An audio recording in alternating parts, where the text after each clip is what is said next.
Hello everyone, welcome back to the Kirklees Guitar School Podcast. I'm joined by my co-host, Mr. George Loveridge. How you doing, George? I'm very well, James. Do you know why? Why? Because we're still live at the Pie Hole. Yeah, thank you. Everyone's going to think I'm lying. This is our second instalment. This is set 2. These poor people decided that they could do another.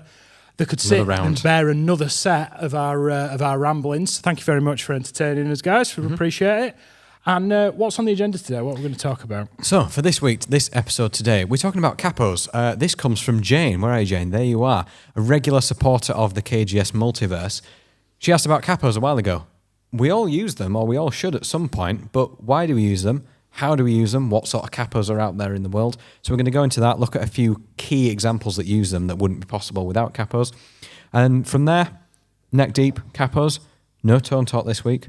A little bit of technical focus on the songs that use them, but pick our brains. We've got a live audience here today, and we've got some questions down there. Got a pile of questions. Yeah, so we're going to rattle through those and hopefully answer some of them. Hopefully there's nothing too damning for us in there. But we shall see. So, capos, James. Okay, so capos are... What is it? Yeah, so it's a device that you clip onto your guitar, and it gives you it essentially brings the pitch of your guitar. The way that I think about a capo is the nut of your guitar, where kind of the lowest note that you can play on the guitar. You can incrementally bring that up. Now, why is that important? Well, it's going to give you the opportunity to play songs that you wouldn't be able to otherwise. Let's say that you really want to play something like California Dreaming by the Mamas and Papas, which we're going to touch on in a little bit. Yes. If you wanted to learn how to play that song without a capo, you would be arguably years down the line where you get to a point with bar chords where you can play them and it actually sound like the song and it not sound like that. Yeah, I think it's if you look on the Devil's Work, ultimateguitar.com, you'll see a lot of songs and you go, oh my God, G sharp, sus7, minor 15th, 17th, twice removed. And you go, no. Oh, it's C on the second fret with the capo. Yeah, capo on the second fret and it's a C. It's like, oh, just like that. That's why we do it. Yeah? So we want to talk about what's actually happening there, because that's great. If I play a C chord, and we put a capo on the second fret and all of a sudden... It's higher, yeah. Great, but what's actually happening? So we want to sort of get into the.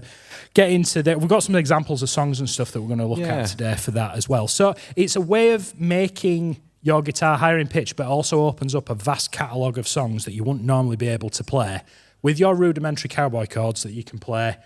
You know, we start off learning the guitar. We probably learn half a dozen chords. Yeah, 5 or 6. Yeah. Spend a £5 on Amazon on one of these, and all of a sudden there's so many more. You mentioned that. We talk about gear a lot, and it's a lot of people in the community. It's a lot of fun. Spend a lot of time and money on gear rather than practicing. Capos are one of these accessories that you, as you say, you can spend a £5 on Amazon. I usually joke with students, you can spend between a £5 and £500. You know, it's endless. But typically... Not on a capo, mind. No, not on a capo. I wouldn't. Well, I'll get onto that. £5 on Amazon will do you right. It might snap in half in a month's time, so you buy another one. Sort of spend... price appropriate for what, if you're using a capo for one song every day sort of thing, or you've got a set goal, your standard clip-on capo will do the job from Amazon or Thomann or whatever. I call these trigger capos. Triggers, yeah. Trigger capos. Triggers. And you can get, what are they, about £6 or £7, something like that. Now, I'd always advise that somebody buy the best that they can afford. If you can afford a £40 capo, it's gonna function a lot better. I've got a story about that, but yeah. I lose things, or oftentimes I have to teach. Like I teach at a school, I teach in one of 3 rooms at the music school, and I've got my guitars and I play at home as well. So rather than spending £40 on one capo that I need to know where it is at all times, I'll have 5 capos in 5 different locations. Yeah, good point. And that's my justification for having so many guitars as well. What, a capo for each, is that? So I used to teach a band here at the school, cracking band. We don't have sessions anymore. And one of the guitarists said, I need a capo. So great, you know, you can spend a £5 to £500. He spent £28 on a capo. That is Yorkshire war cry worthy because it came in a box. Because he's not from Yorkshire. That'll be it. He's from Norwich. No racism on this show. And it was what we call a hinge type with a trigger. And essentially you would loosen a thread and then you put it on the fret. But the problem is, if you didn't get enough tension, you'd end up with sort of a... not tight enough, but too much, and the neck, you could hear the neck creaking. Well, also, if your capo's on too tight, it actually bends Changes your the strings pitch. out of tune. Yeah, That's if I right. play say a G chord with too much tension, you can see it's still a G, but anyway, he spent nearly 30 quid on a capo, and you think, but there's no harm in it. There's But that there's goes different across types. what I've said. Like, he's clearly bought the best one that he can afford, that's it. thinking he's doing the right thing. There's different types. There's the ones with a little thread on it. There's the trigger type. You can also get something called a spider capo, which is way beyond our mere mortal understanding, whereby instead of clamping all 6 strings at once, you can isolate certain strings. You know, these people that play acoustic guitar and upside down and drums they at the tap same it, yeah. time, and that's Instagram reels, that for sort of those, thing. It's for those people. People like John Gom use a spider capo, in the sort of, because they might want notes within a certain range, but only on, let's say, the bass half of the strings. So don't go mad. Whenever you're putting the capo on, regardless of whether it's a trigger one, whether it's a hinge one, or one of these that you sort of screw, or even those really, really old school ones. Do you remember those with the rubber band that you put round? The amount of practice room jams I had, I said, has anyone got a bobble? A bobble and a pencil, and you've got a capo. There we go.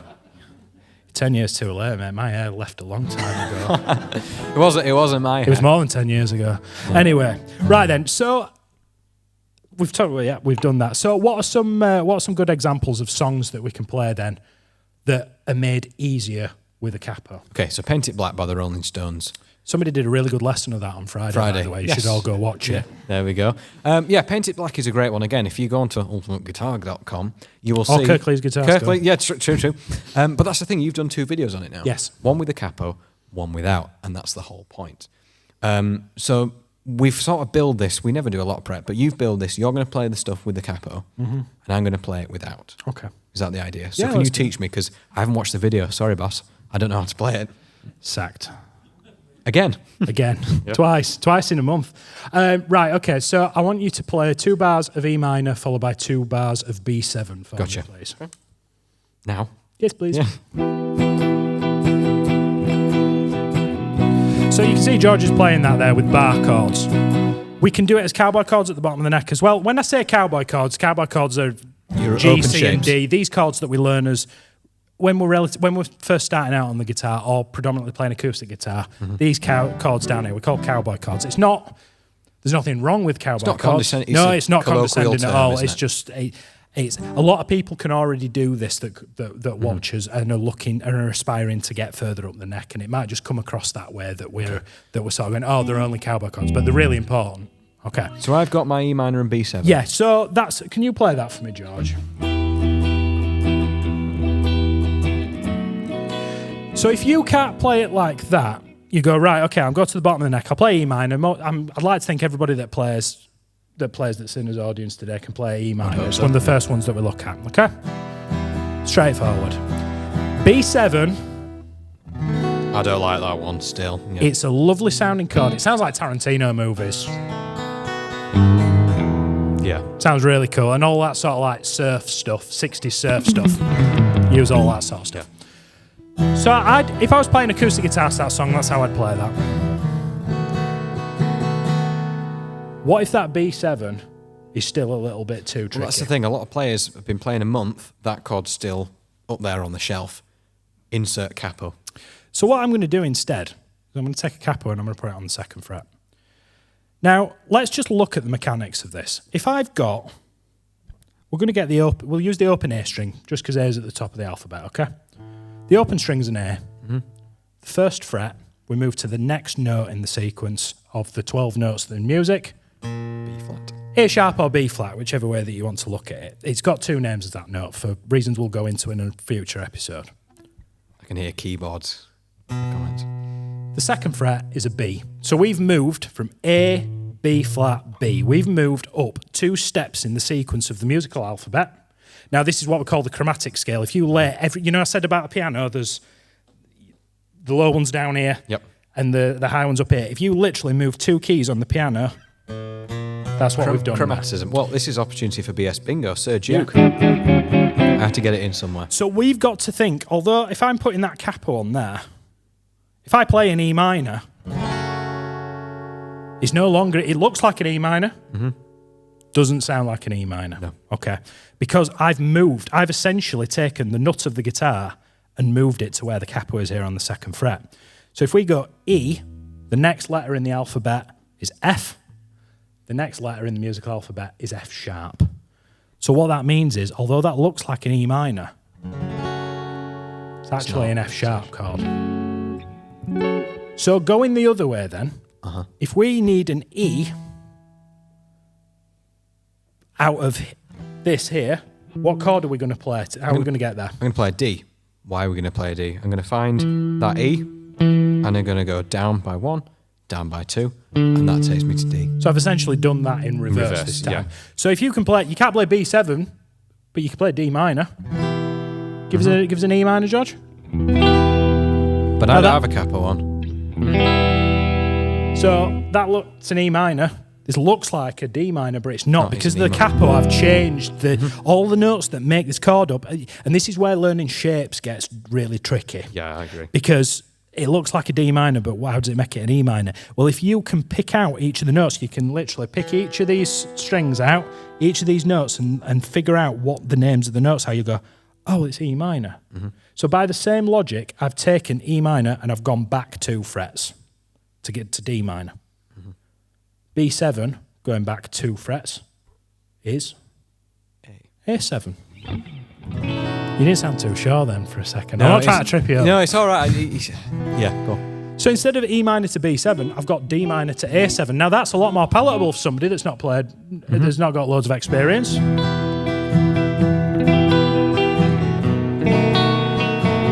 Still sounds the same, yeah. And it's not too far removed, is it? No. When I listen to Paint It Black, I think it's 3 guitars mixed together and a sitar on top of it doing all that business. And then you look at that and you go, well, how am I supposed to try and cram it all into one Only guitarist on the gig idea. And that's where the only guitarists on the gig lessons come from. So that's okay when it comes to chords, and we'll come back to chords in a second. But sometimes guitar riffs make the use of a capo makes impossible. Guitar riffs possible, doesn't it? Well, possible to impossible, yeah. So another one for that is Run to You, Bryan Adams. Textbook example. I use this on one of my gig confessions in Series 1, how a player's fellow guitarist pedalboard died, and we're sort of giggling as he was frantically sorting it. Started the song, I've no capo on my guitar. Nightmare. Yeah, so this song helped me to see this theory of kicking it up by 2 for that elbow transposition like you talk about. So I can try the riff of Run to You, Bryan Adams. Well, this is how it's played on the recording. They use a capo on the 2nd fret.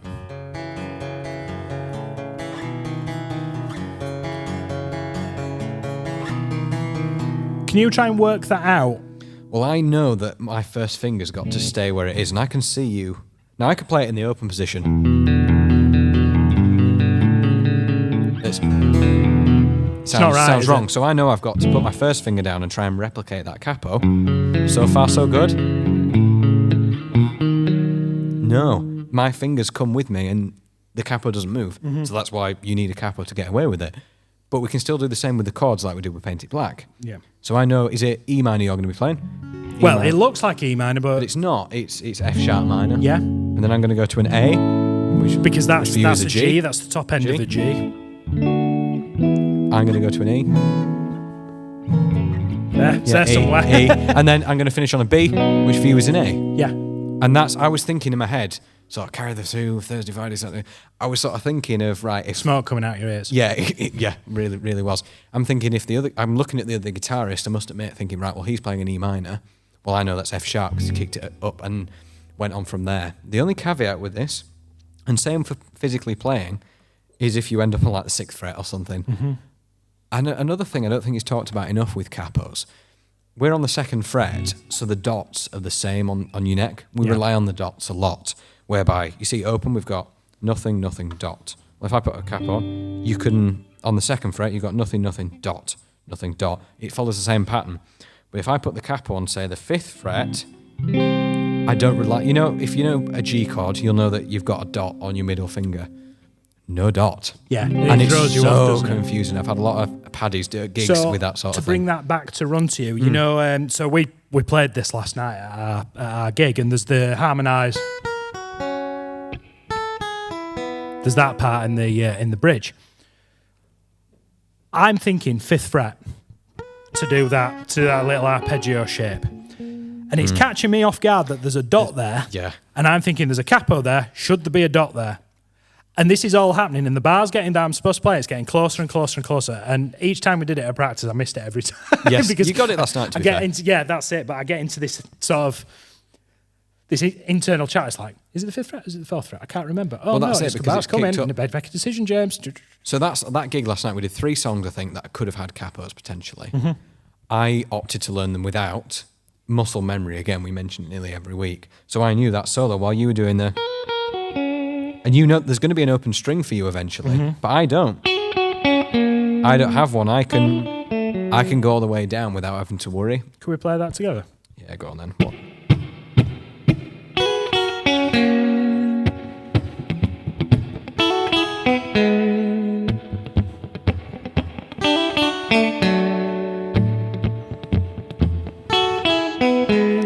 And again, it's making that use of there's 2 guitar players. Guitars for plenty of it's different so things. rare that I go out as a working guitar player and there's another guitar player that I can go, let's play loads of silly licks together and have loads of fun. It's normally just me. So to have somebody to bounce all these harmonies off is so it's much nice, fun. yeah.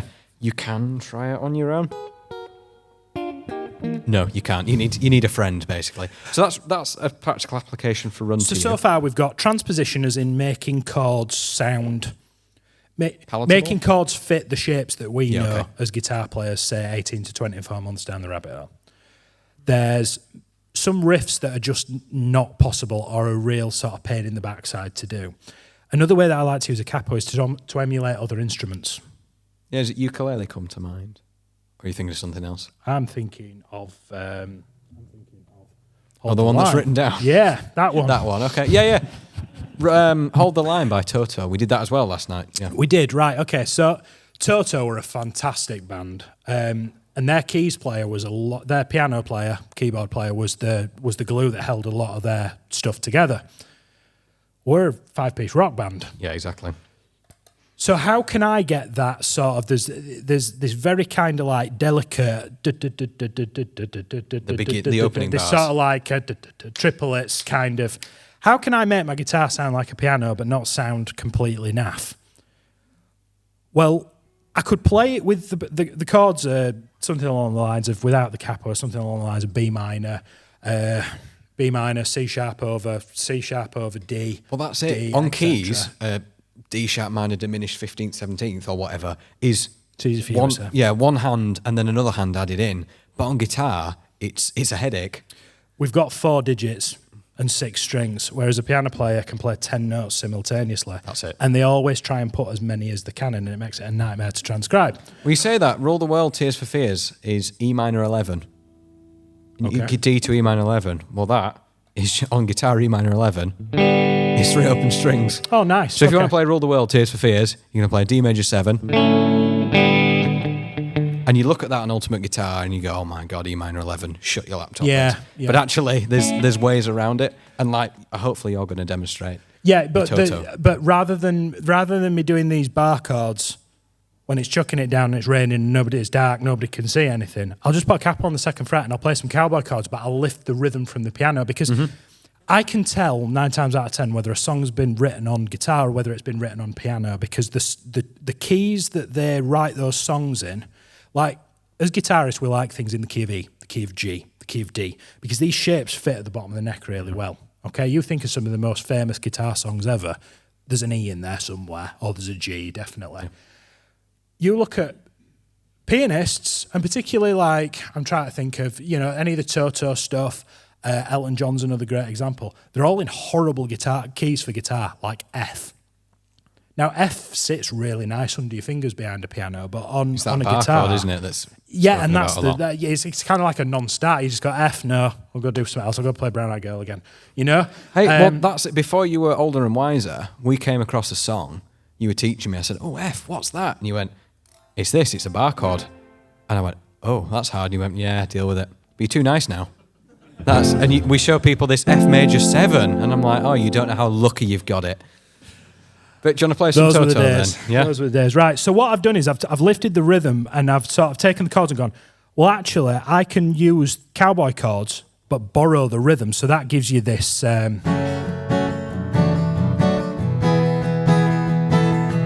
which sounds really... Sounds really delicate, yeah, and done if you play an A minor, but it's E minor. It's a C with a B in the bass, a C chord and a D chord. Mm-hmm. But it sounds really different. Over the top, go on. 2, 3, 4.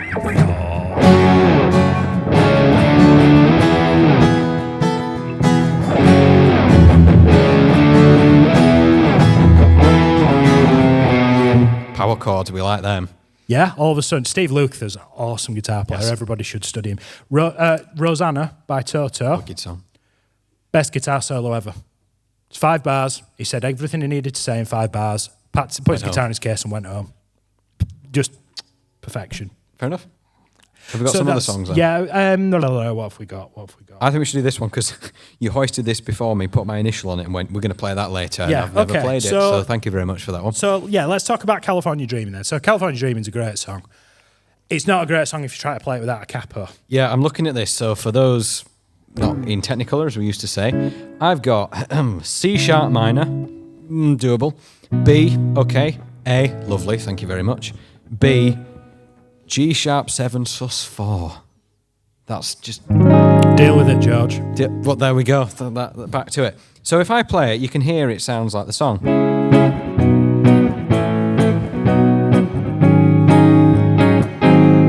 I've been for a walk on a summer's day. But you look at those chords, you Google those chords, or you find some sheet music of it, and you go, no, I'll do something else. I honestly used to look through songs, and I'm sure we've all done it, and you go, never mind. And you look for another one. Yeah. And that's sort of what we try and combat here at KGS, isn't it?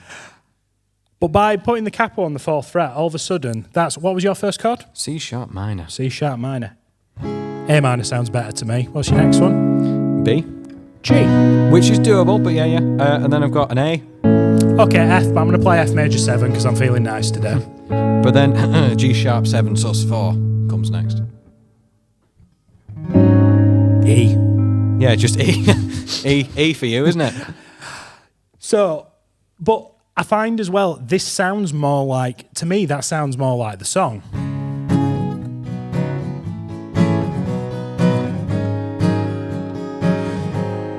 You can hear the I've been for a walk. Well, that's the thing. The capo brings, it referred to it as timbre, the tone, what it sounds like. We spoke about octaves earlier. It's what's appropriate. Like, you could... Like, there's certain songs, say Here Comes the Sun, for example, which you might play later for us. Like, I could work out the chords in an open position with the capo, but they're going to sound so much lower. That song demands that rich, high-pitched sound. But also, if you're bored of practicing chords, the cowboy chords, and you've got a capo, instead of practicing your C to G, put a capo on the 1st fret. I suggest this there. And all of a sudden... It's McFly all of a sudden, yeah. And it's just a different sound. And what we're constantly looking at for as guitar teachers is to try and keep you practicing this, because you've got to practice the same thing over and over and over again. Like they say that there's 10,000 hours to get sort of professional at anything, don't they? But how can we make that less painful without going, right, you're going to sit there for half an hour and play a G and a C? We wouldn't have any customers by the end of the week, would we? You know, it's keeping you enthused, and little tricks like that can really kind of make sure that you're still essentially practicing G to C, but you're having a really cool, really nice time doing it, and really enjoying it, and that's what we do it for, If I do a song with a student with a capo, they've had to go and buy a capo, I will then consciously, for the next few weeks, try and find songs with capos in, so that A, they get their money's worth, but B, they can hear these possibility, because for years, as you said, you play C, E, and G, and then all of a sudden you kick it up here. It's like, wow, that's different, isn't it? But when you've got shovels for hands, yeah, that's. And you get up here to delicate frets. They're very narrow, aren't they? And you play something that everybody knows. There's not a lot of room for error.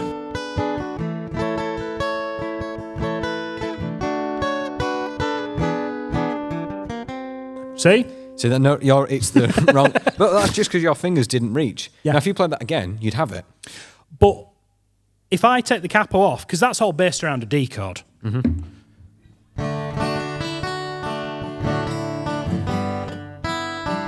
It's Here Comes the Sun. It's just in a not different. right, is it's it? in a different font. Now, this is a use for capos for singers, because George Harrison was a bloke. I know this is really high.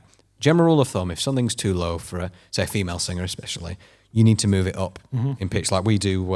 Obviously, by McFly, which will go live on tomorrow's podcast. Little exclusive for you. We play obviously McFly, but you know they sing it way down there because they're blokes. So we play it up here. And that's one really good. A lot of people in the group like to play with capos. Yeah. Is it David who did the Yazoo stuff? Yes. He's playing it to suit his voice, and that's a fantastic use. He's of the making capo. it work for you and using Yeah. it in a really musical way rather than I'm just going to put it there.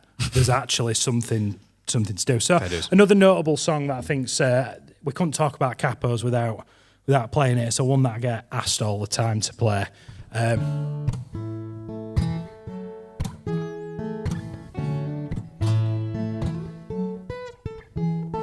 Which incorporates a little bit of fingerstyle. There's a lot but of again, it's all techniques. based around a C and a G.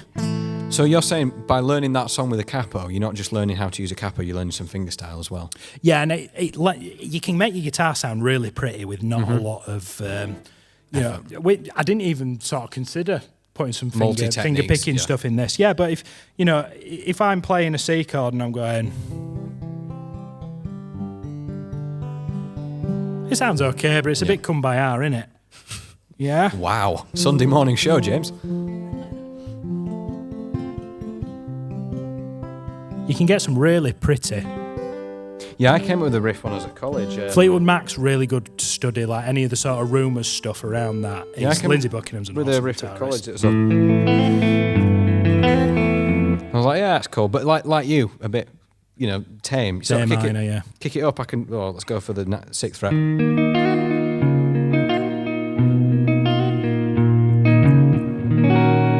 It just makes it totally different. It's because it's a palate cleanser, isn't it? That's all it is. So I think we'll leave that for capos today. It's a really big topic, but it's kind of like, I think the best way to approach it is if you've never used one before, use it as a way to kind of spice up how you're playing your open chords and getting used to that. But also, if you come in for lessons with us, it will come up in the repertoire, and particularly the guys that are doing the group classes at the minute with me. I've got a couple of songs queued up that I've got capos in. And don't try and understand. It's a bit like the soloing stuff that we talked about in the previous episode. Rather than trying to sort of do everything at once, just digest one little bit of it and get really good understanding of, right, okay, if I play a G chord with a capo on the 1st fret, and then if I play a G chord with no capo and I put a capo on the 2nd fret, what chord? What am I? It's like you say all the time. It's like trying to drink out of a fire hose. Yeah. And someone commented, "Yeah, I did that and I lost a tooth." Yeah. Yeah. But this is the thing. I think everybody in the microwave generation that we live in, and I'm not going to ramble on about this for too long, but But you're going to. Yeah, exactly. Yeah. I've got you all now. Like we're not opening the doors till we're done. We spend so much time getting instant gratification and instant results, and guitar's not that thing. I've spent 20 years trying to understand how the guitar works, and I still don't get it. Yeah. And I'm completely cool with the fact that I'll spend the next 20 years studying it as well. And the hole, as I've said before, the hole's as deep as you make it, and I absolutely love it that I'll never get to the bottom of it. Well, speaking of never getting to the bottom, we've got our pick our brains, haven't Absolutely, we? that's a really good. Do you want to go first? Or we've literally grabbed these from the back of the room and I've put them on the table. So, do you want to take one first, or shall I take one first? So we have taken a selection of them. We got so many that we'd be here for an hour. I just cut them, I suppose, if I was a magician. So what we'll do is we'll go through the other ones, and anything that we feel like has got anything that I feel like's got something that everybody can take from, we'll do in a regular recorded episode. So this is a 2-parter. Oh. Should you spend on pedals or lessons? Oh, it depends. Right, I'll put my serious big boy hat on now. It depends where you are in your playing career, I would say. If you've been playing 7 or 8 years, yeah, buy some pedals. If you've been playing a year and you've heard about there pedals, buy some lessons. Because we have a lot of students who will sort of come in and go, yeah, I bought this pedal and I've got all this and it sounds really good. And I'm like, no, just turn it off and let's do some lessons. That's my honest approach. See, I played for years before I got into pedals. That's just the sort of player I am. But I don't. You're going to say buy gear because you just love spending money. I can see the cha-ching, cha-ching, cha-ching. I would say the lengths that George will go to not spend any money. I've never known anybody. The loudest laugh in the room is my partner there. Thank you very much. Yeah. Honestly. Has he put the heating on yet? Does he keep turning it off?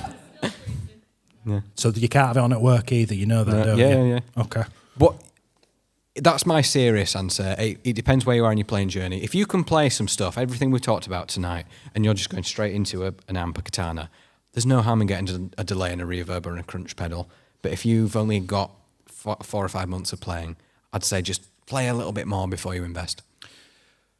If you're gonna buy it as an extension to your practice setup and you spend time using it, I think whatever you can afford to spend on equipment, you absolutely should, because we all work really hard for his money and we should enjoy his stuff. If you're going to buy a Strymon delay pedal that's like £600 and is like the Starship Enterprise, and you spend your 60-minute practice session messing about with it and making it make funny beeps and boops, no, spend your money on lessons. That's it. I feel like it's an unfair question. It is. It depends where you are. I think that's where we should wrap. But I think you, and there's just one more to tag on to that. Talk me through your pedals, what we're using today. Well, speaking of spending money, okay, so we went to a guitar show a few months ago, and I saw one of these. It's a Nux Cerberus, a couple of years old now, and they retail for just under, I think it's about £300, between £300 and £400. I thought, that's what I need. It's going to give me my clean tone. I can have a distortion. I can have an overdrive. And I've got all sorts of crazy effects as well if I want them. That's what I need. They had it £200 used on the stand. I thought, yes. And if you went to the guitar show, you'll know you sort of walk around a hall like a cattle market, got to the other end and it had gone. So I then bought one on eBay for £99. Thank you very much. This is a Nux Cerberus. As I said, it's got distortion, overdrive, delay, and a mod section, which gives me chorus, phaser, flange. So if you watch the Pink Floyd episode, I added a load of different effects in there to help get me Gilmore's sound. My car costs less than that. I hope my wife's not watching. No, she won't. No, she don't. She knows better. Right. Okay. So yeah, I'm using a Quad Cortex, which is it's essentially a collection of amps and pedals that this company have made digital recreations of, and I can essentially go to a gig and just plug that into the sound system. All of these amps I can get. See, all that money spent on amps. Sorry, we've had this conversation. Yeah. We've had this conversation. But also, I love my Marshall. My Marshall. You took it last night. It's awesome. There's nothing like having a 412 cab screaming its head off behind you. But when I've got to park in an NCP car park and walk across Manchester, a 4x12 cab's not happening. No. That's where that comes in. I literally take that on a Strat and I'm done. Yeah. That's a work toy. That's a work thing more than anything else. If I didn't do the theatre gigs, I wouldn't have it. But that's what we use. I've got lots of pedals in this one. Yeah. Lots and lots of pedals. Fab. What have we got next? What 2 things do you wish you had been taught as a beginner? Love you guys, in caps. Thanks. So what things do you wish you'd been taught as a beginner? 2 things, key. You go first. I need to have a think. Based on what we've got now, I would say you're not alone, which is like a bit like heartthrob. But like I was saying to a few people tonight, when I learned, I didn't know other people play guitar anywhere in the world, sort of thing. It was me and my tutor. That was it. Whereas now we all share and go, bloody hell, that B7's kicking my ass this week, and that's okay. So that's the first thing I'd say. There are other people struggling as well, because if you can't play a Day Tripper, you think, well, I'm crap, I'm rubbish. Might as well pack it up now. But there are other people who are playing. Second thing, I wish, this isn't your fault, I don't think. I think it was do your homework on the boring stuff. While everything's hard, just put that little bit of effort into that 4th position C major scale or whatever. Just do a little bit more scratching. I think that's because we learn to run before we can walk. We said this before. You can be playing for a month. You can Google the tabs on your website for Parisian walkways. I wasn't playing stuff like that till 7-8 years down the line. There was a hierarchy, but now you can access anything. So I think do the work on the serious stuff and it will pay off later on. Okay. Get your grade 1 music theory. Do that. The ABRSM is the exam board. You can get the book on Amazon. It's £7. You can fill it in, and then you can do the exam online for like £30 if you want to. If you understand everything that's in that book, you have got so much more theoretical knowledge than 90% of the people that walk through the door initially looking for lessons. I've said prior that everybody comes to us and can play, but it's all very fragmented. Yeah. And that leads me on to my second point. I spent so much time as a guitarist, as a young guitarist, thinking I'd learnt everything in a cack-handed way and kind of gone around the houses and done it all backwards, when actually everybody's journey is identical. Everybody picks a bit from here, a bit from there, a bit from there. And the sort of magpie thing of YouTube has just made that even sort of more apparent. But what's the rush? Yeah, exactly. What's the rush? I've no plans to stop playing the guitar anytime soon, and I'll get to it. And if you foster that attitude, rather than I need to get on it and I need to be able to memorize all the pentatonics, and I need to be able to play bar chords, and I need to be able to do this, just enjoy it for what it is, because that's why we do it. Do you want to grab another one then? And I'll grab one after. Oh, two. What would make a useful practice routine? Is it really 10,000 hours? Ooh. Love you guys again. Oh, again, a lot of love tonight. What perfect practice routine? Yeah. For me, let me take this gig that we've just done. There are a couple of songs I didn't really know. I'll finish my tea, wash up, grab my guitar, grab my Boss guitar and go. I know I'll do a little bit then, and then I'll start noodling. It's little and often. You can't, if you're the sort of learner that has to sit down for an hour to get it, okay, but you're only going to get better. I'm going to use you an example, Sean. Your Bon Jovi Give Love a Bad Name, it was okay the first week. Second week you posted it in, it was there, and you've obviously done it a little bit every day, because you can't do it. Rome wasn't built in a day, ha ha ha. It's little and often. That's how I do it, and that's how I'd advise other people do it as well. Practice and play. Spend the first 20 minutes when you pick your guitar up actually doing the stuff that you can't do. Playing for enjoyment, yeah. No, other way around. Do the stuff that you can't do. Right, yeah. Do the stuff that you can't do, and then spend the rest of the time just having a good time. Because in learning, there's only a certain window where you can sort of take things on. Have you ever sort of sat at your desk and got loads done in the first hour or so, and then as the day comes on, you start just kind of like thinking about what's for tea, and you start sort of looking at pedals on eBay and not doing what you're supposed to be doing. It's a bit like that. Sit down, get to work, have a good 20 minutes, and then have a go through your folder. Is it 10,000 hours? It's more. It depends what you want out of it. I tried to work out how many hours I'd practiced by the time I left university, and I stopped counting at 8,000. Get a life. Yeah. Should we move on to another one? Proper loser. Yeah. I like this one. No name on this one. Well, like the others. What is the super secret project, and can you tell us? Do you do it? You've world's been worst kept secret. Right, okay. So for the whole idea of Kirklees Guitar School and the online thing was that eventually I'd build essentially a Netflix for guitar lessons. That's what I'm trying to achieve. Ooh. Yeah. Ooh. Right. We spent a lot of time on it. I've spent a year. I've spent a year in my little office recording videos that nobody's seen.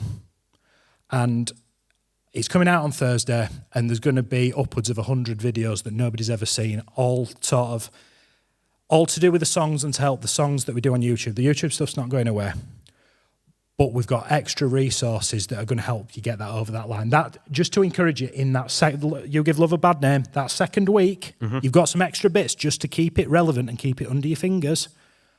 But it's all going to kind of help you. Alongside that, there's a load of courses and a load of extra practice resources in there. Yeah. So it's going to be whether you study with us in person, which everybody that studies with us in person will get a login for that, or if you're a little bit further afield, it's the best that I can do of you getting a guitar lesson with us at Kirklees Guitar School without actually coming to see us. Yeah, I think it's going to... Something like this doesn't exist. I had a login just to check bits and bats that the website was working, and you click on a song and you've got the tabs.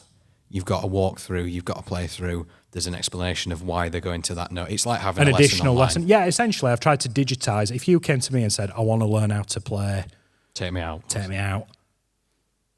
This is exactly what I give you. Oh, you're struggling with that little bit with the trill, right? Okay, here's a load of exercises to practice with that. Yeah, it'll be an absolute game changer, and I'm really excited to show everybody, because, like I say, it's one of those where it's like I've been sort of talking about it a little bit, but like I could burst. This literally all thought about. Give us another one then. keep the train moving. Yeah. Gareth.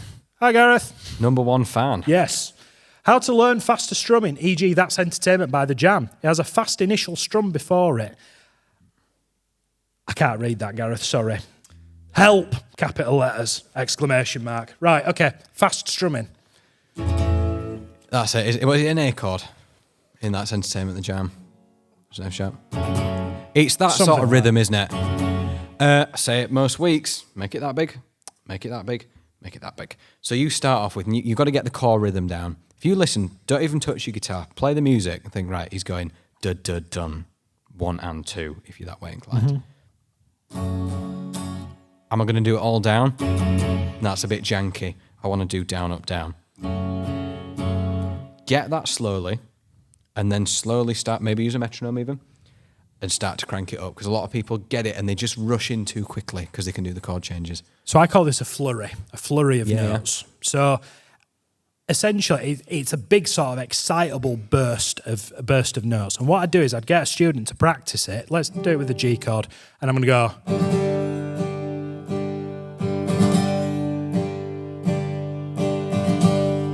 I'm going to essentially try and put I'm doing down, up, down. In the rest of the bar? And then for the remainder of the bar, I'm going to catch the second, third, and fourth beat of the bar. And every time it comes round? And what I'd do is I'd take that flurry, because it's 3 notes, that's what you're looking for. I know exactly what you're going for. It's those 3 notes. Try and get it on the first beat of the bar, and then fill the remaining 3 beats just on the downstroke, because what you're doing is you're sort of almost practicing your timing, but what you're trying not to do is you're trying not to jump the gun into the sequence starting again. You can't just go. You need to sort of make music out of it. Then what I'd do just before you start again, I would then take that flurry of notes, try it on the second beat of the bar, and all the others are a little bit more vanilla. Try it on the third beat of the bar, and I'd just kick the can down the road and turn it into an exercise. But each time that you look at this, look at the actual song as well. So find a lesson. It's one I haven't done, so it's one of the only times I'll tell you to go elsewhere to look for a lesson. Find a lesson online of somebody teaching it, and just spend a bit of time doing the sort of technical work, but then spend a good 10 minutes kind of working on the song, and you'll find they'll start miles apart, but eventually, over a couple of weeks, it'll start to sort of come together. Fab. So, can I have a shout out? Everybody, there's a young gentleman who's been collecting balloons called Jules. Can we say hello, Jules? Hello, Jules. Get a clap for Jules, everybody. There we go. There's your shout out, matey. Jules is a regular poster on our Facebook group of him jamming with his dad. So yeah, thanks, Jules. Right, give us another one. Time's going on. We might have to cut them a bit short. We've still got thumbnails to get and notes to play and drink. That's the one. Right. Is that a good one to end on? No. There's a lot of questions. There's a lot of questions here, David. I'm just going to pick the top. I'm just going to pick the first 2. This ties into his previous episode that we did. What's a third and a fifth? Okay. So let's pick G. The third is the third note. Well, it refers to numbers in a scale. It's the third note of the corresponding major scale that connects with the chord. So if you take a scale, each note has a number. 1, 2, 3, 4, 5, 6, 7, 8. Now that third that we talk about will follow whichever note you start on. So let me say this one. It's the third note of that 8-note pattern that comes after it. It's that Beatles thing again. Yeah, it's that. That's your third. Now your fifth is for guitarists. It's what your ring finger's doing in a power chord. So instead of going to the third note in the sequence, you go to the fifth note. And they have different relationships. Say Brown Eyed Girl, BS Bingo. Bunch of thirds. Whereas say, Hold the Line. It's the same concept. It's just a bunch of fifths. Rather than the thirds. Thirds sound more melodic, whereas fifths sound a little bit chunkier and a little bit heavier. And then underneath it, what's a 13th? Well, there's only 8 notes in a scale, so how do you get 13? If you put 2 octaves side by side, you get 1, 2, 3, 4, 5, 6, 7, 8, 9, 10, 11, 12, 13. The 8th note is effectively number 1. Yes. So and then the 2 is going to be, the 9 is going to be the number 2 from before. That's right. 10 is the number 3 from before. And what that tells you as a guitar player, that higher note that you need to put in needs to be in the octave above. It needs to be one of the highest notes that you play in a 9th or a 13th chord. Yeah. Okay. Well, I would love to do more, but 2 of our cameras have died already. So before it becomes a radio show, Right. we're going to have to properly wrap it up. We'll answer some more of your questions in the bar. In the bar and future episodes. Well, thank you very much for joining us for the live show and for tuning into the episode for those at home. We'll finish it there. What are we finishing with? Hold the line. I think hold the line. Is it hold the line? And we're going to again? get a thumbnail at the end as well. However we do that. Right, I don't okay. know. We forgot in the other one. I want to try and get a group picture as well if we can. That could be chaos, couldn't it? So That'd be we'll good. see. Right then. And we're starting. I'll go through one of the chords and then I'll do some noodling. Okay. 3.